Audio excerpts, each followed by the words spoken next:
achieved.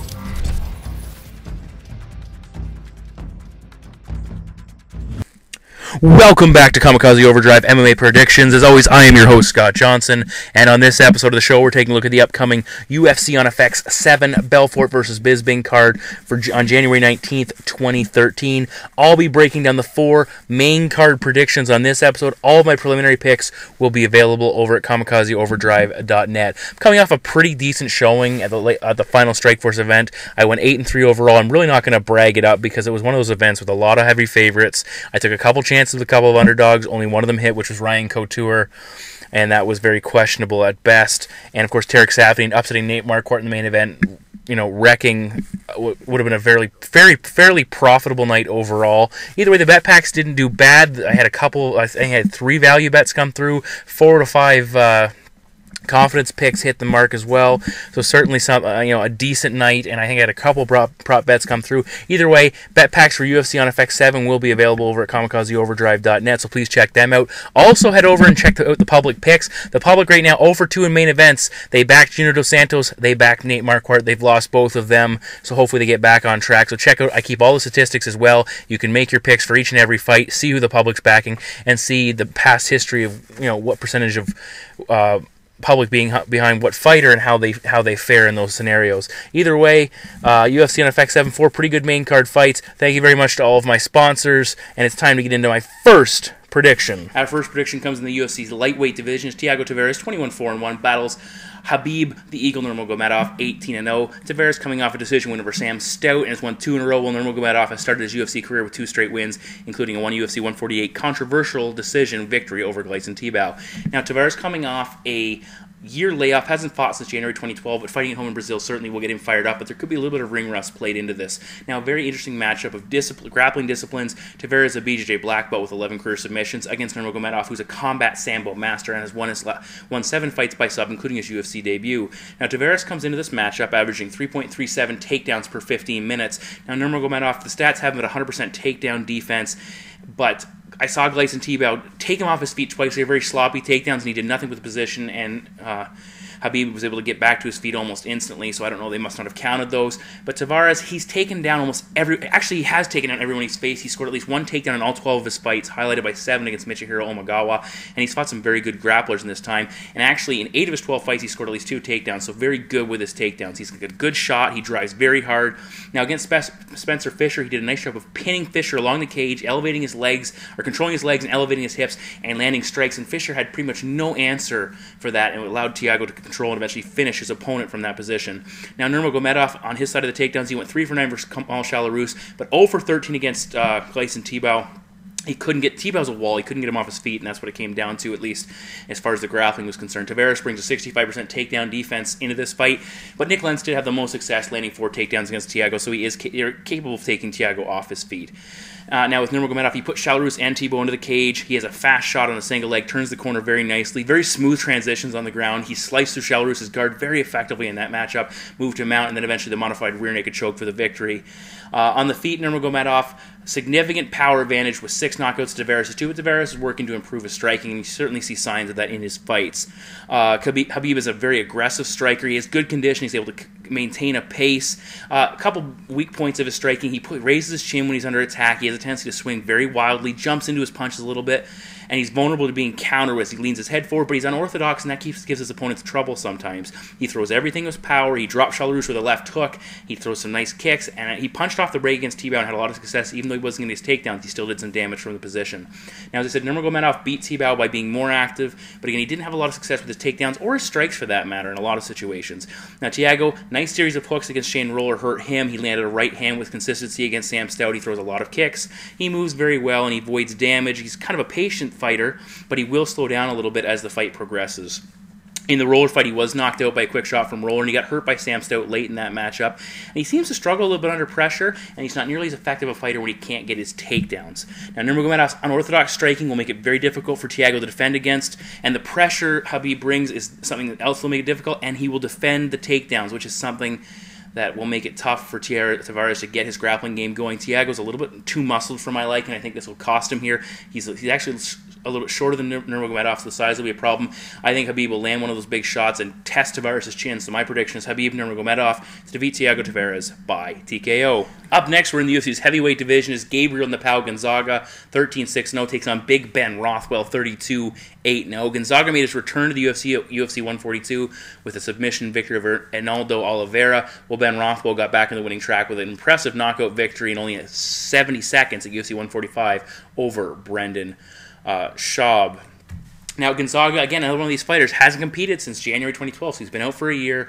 And again, ring rust is a potential, but again, just like Tavares, fighting at home certainly brings these Brazilian fighters the best out in them at the very least. First things first, physical advantages in the heavyweight division are always something to take a look at, and Rothwell's going to have them. A size advantage, 2 inches of height, 4 inches of reach, and what could be a very significant 20 pounds over Gonzaga. He's Big Ben Rothwell for a reason, so that's certainly something he will use to his advantage. On the ground, Gonzaga, BJJ black belt, that's where he's the best. 8 wins by submission. He averages 3.15 takedowns per 15 minutes and 54% completion rate, something very impressive with his ground game. Now, Rothwell, no slouch on the mat either. 11 of his wins by submission, but he wants to keep this fight standing.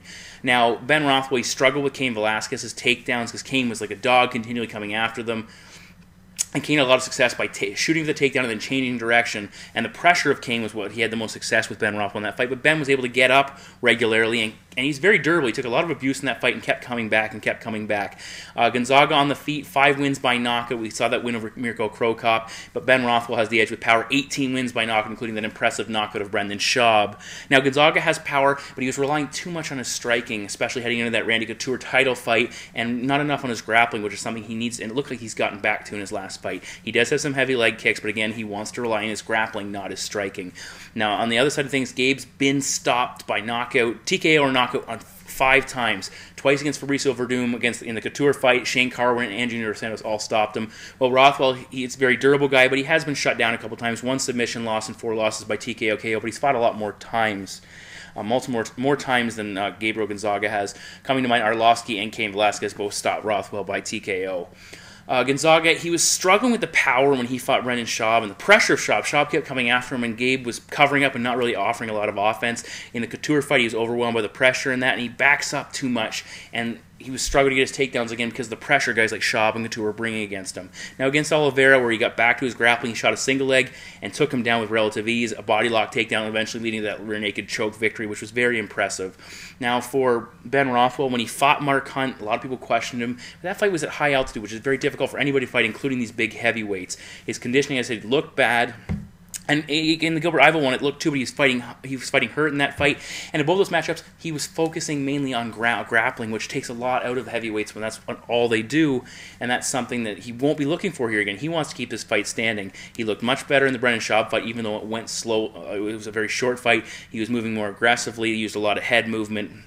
Now, he did get rocked by a surprise spinning elbow, but he recovered well and unloaded with Schaub as he came in and stopped him. And he's been getting in better shape, which is something to keep in mind as well. Gonzaga in his career, 1 for 6 versus top-level heavyweight competition. And with his lone win being against Mirko Krokop, and 5 of those 6 losses coming by TKO. So certainly, Gabe has trouble when he gets up on this at this high level. And as I said, he struggles under pressure, and the size advantage of Ben Rothwell is going to show up significantly in the clinch. And as long as he can defend the takedowns against Gonzaga, I think Gabriel will start to slow down. Rothwell has the power and ability to break Gonzaga's will, and I've got Ben Rothwell to defeat Gabriel Gonzaga by TKO. In our co-main event of the evening, we are in the middleweight division as Ultimate Fighter Brazilian competitor Daniel Sarafian, 8-2-0, battles CB the Doberman. Dollaway, also a finalist in his season of the Ultimate Fighter. Dollaway comes with a record of 13-5-0. Sarafian making his official UFC debut, but he's won 4 in a row prior to signing on with the Ultimate Fighter, while Dollaway's coming off a decision victory over Jason Miller at UFC 146. Now, Sarafian went to the semifinals of his season of the Ultimate Fighter, but was pulled due to an injury, so he never lost, and a lot of people felt he could have actually won that tournament had he been healthy enough. Now, this will be his official UFC debut, which again is certainly can take a little bit out of a fighter, at least cause them some octagon shock and create that adrenaline dump. Now, he hasn't fought professionally since July 2011, so it's a long time since he's actually stepped inside of the cage. And the show ended in June 2012, so still, it's been a long time since the show was over, so he's got a lot of ring rust. or cage corrosion, if you will, that's going to play a factor in his performance. Now, Dollaway comes in with a big experience edge, and he has a huge size advantage. 6'2" to Sarafian's 5'9", and Dollaway's going to have a 3.5-inch reach advantage, and being an American wrestler, I expect he knows all the tricks to making a good weight cut, so I'm expecting to have a size advantage there. Now, Sarafian, 6 of 7 wins have come by submission, and he's very good on the ground. Smooth transitions on the ground, advances position very well. Against Rene Forte in the show, he had a step over to back control, which is very impressive, and eventually shut him down with a rear naked choke. Now, good takedown defense against Sergio Moraes. He's able to defend those takedowns when he was looking for them, but he did get taken down once in a kick attempt, so it's not like he's, a Gleison Tebow type takedown defense.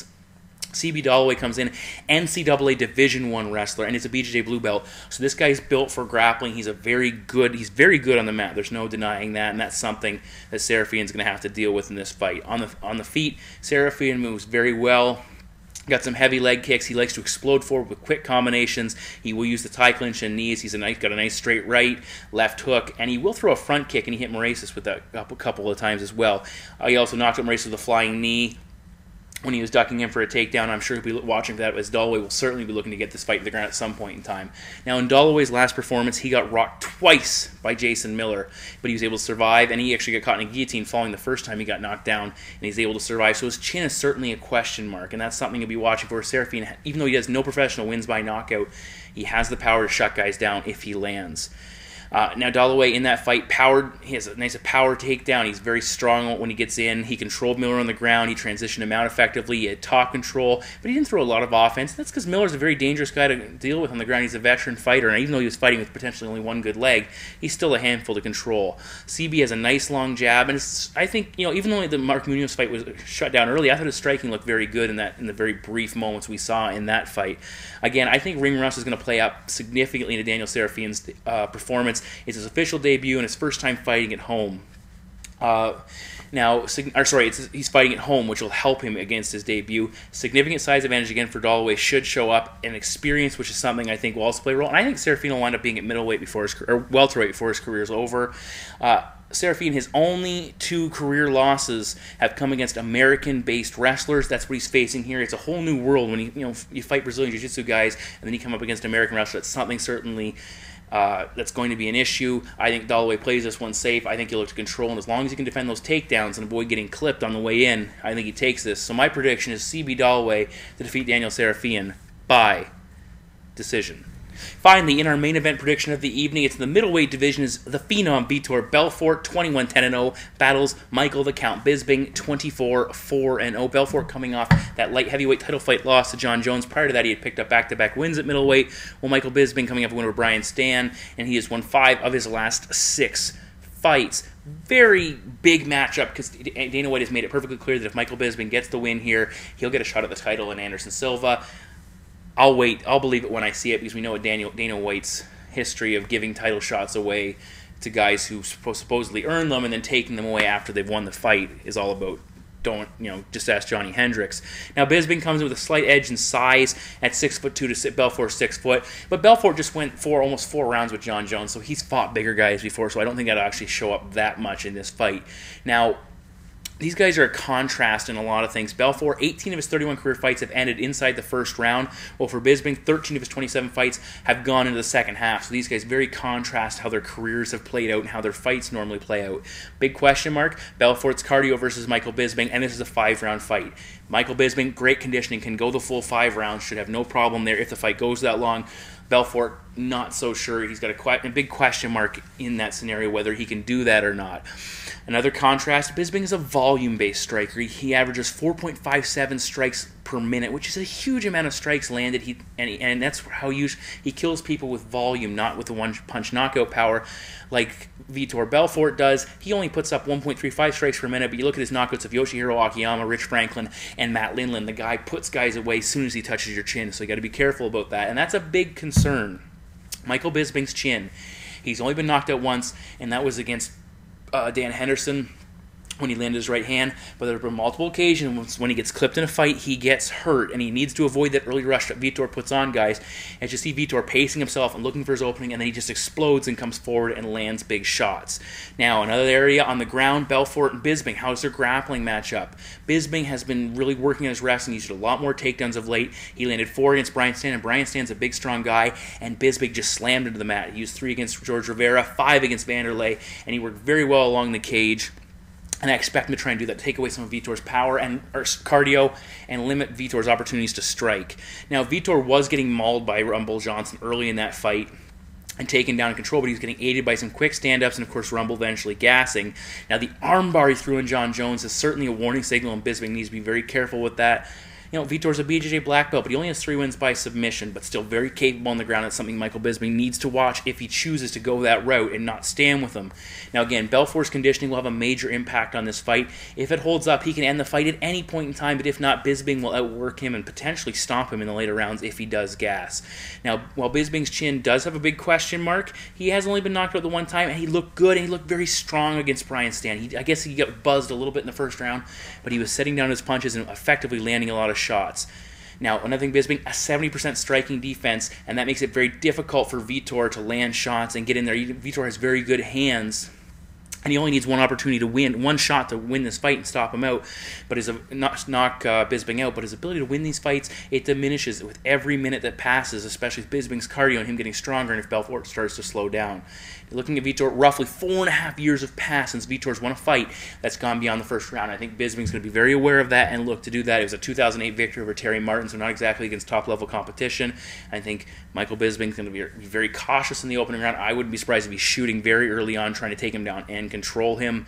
And of course, I said Bisping gets a title shot if he wins this fight. Again, I'll believe it when I see it. I expect him to be very motivated, and Vitor is going to be supported by the home crowd, but Bisping has no problem playing the black hat or the bad guy in this fight.